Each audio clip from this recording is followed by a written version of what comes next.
guys, well today we are trying to put an FPV on the Phoenix S. So that's the first time we're going to fly to see how it affects the flight. So I've put the camera here and I had to put the transmitter there outside because it was really getting too warm inside the canopy. So it's going to be our first time. Good luck to us. Thank you, love, for filming. And are you ready? Okay, so what happened is I see the FPV feedback here, but at the same time I can see what's happening, so I can easily switch from one to the other, and hopefully that will work. Are we ready?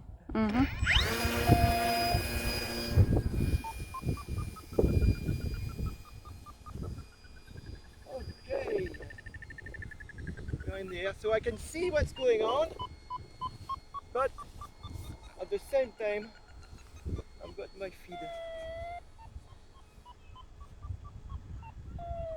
So love, it's okay, you can look at your glasses now if you want. Wait a minute, the recording I first. can do a bit of okay, now I can see where I'm going.